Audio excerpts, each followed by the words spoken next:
In our last video, we had a look at why a sense of belonging is such a powerful driver for human beings.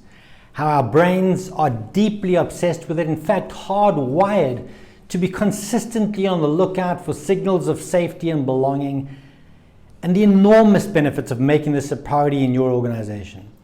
A sense of belonging is easy to destroy and exceptionally hard to build. If you haven't already watched that video, it might be a good idea to start there. If you want to learn some practical skills that as a leader you can demonstrate to build a sense of belonging and psychological safety, then stick around.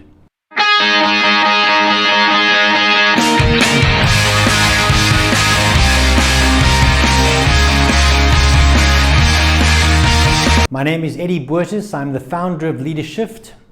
I work with leaders and teams to build an organizational culture where people thrive. Now, the first and the most powerful way to build psychological safety and a sense of belonging is to demonstrate humility and curiosity.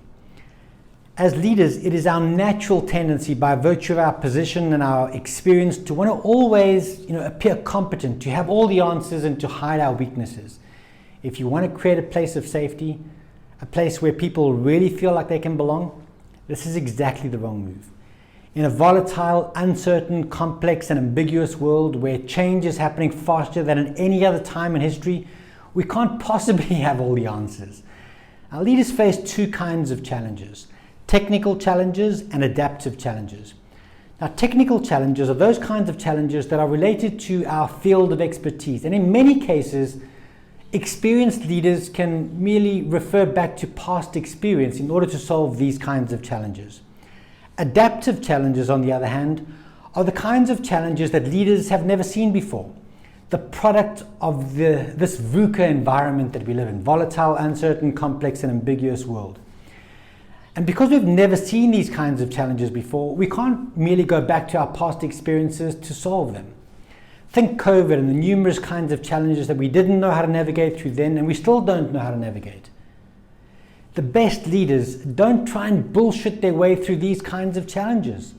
When we open up and we demonstrate our own fallibility and ignorance and have the courage to ask for help, we automatically activate the need in others to want to respond in a helpful manner.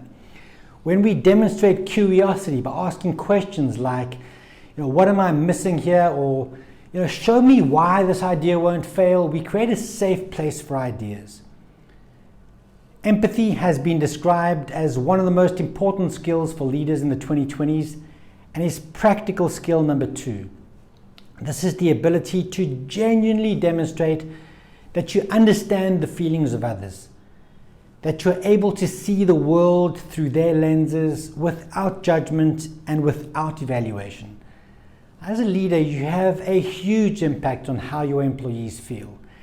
A telling brain imaging study found that when employees recalled a boss that had been unkind or unempathic, they showed increased activation in areas of the brain that are associated with avoidance and with negative emotion, while the opposite was true when they recalled an empathic boss.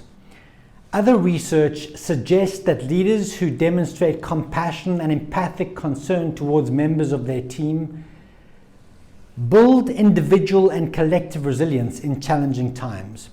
When people feel understood and feel that it's safe to bring their whole authentic selves to work, they'll stick around and they'll make things work within the tribe. Practical skill number 3 is to make sure that everyone has a voice.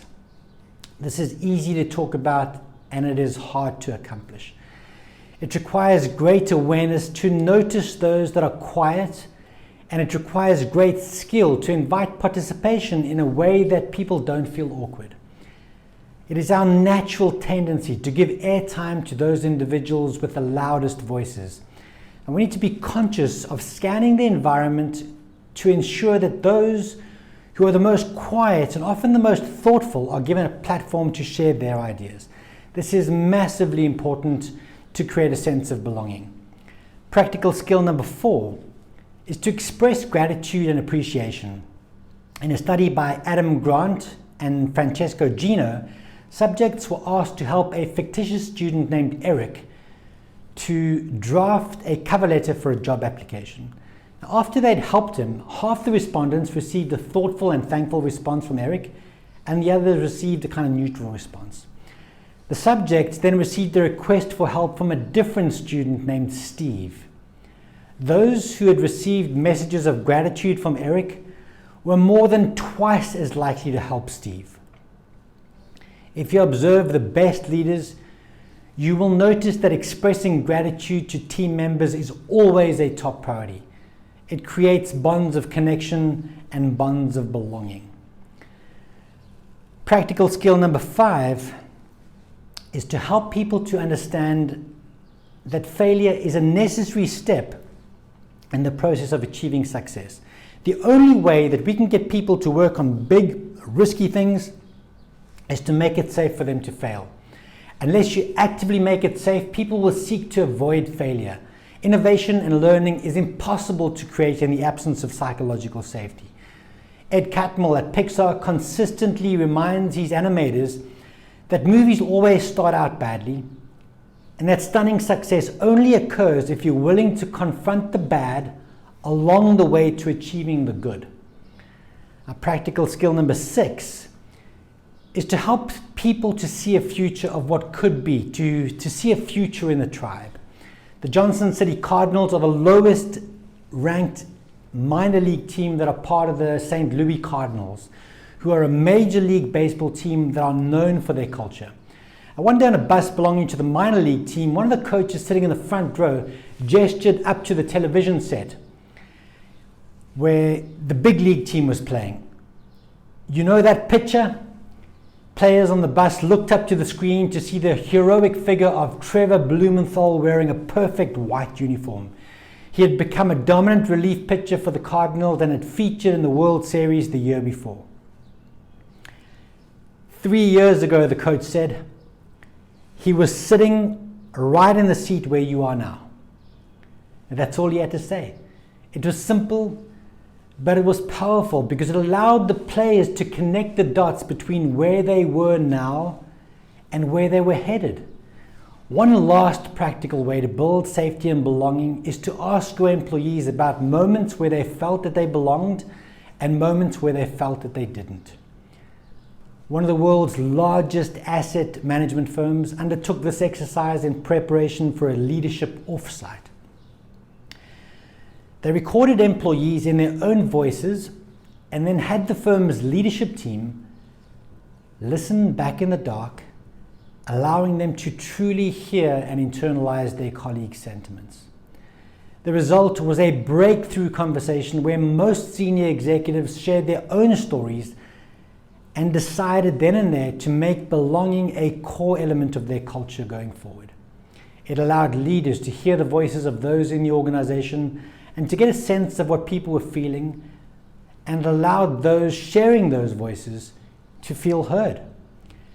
Now that's all that I have for today, folks. If you found this content useful, please like the video and subscribe to my channel for more insights on how to build an organizational culture where people thrive. Until next time, cheers.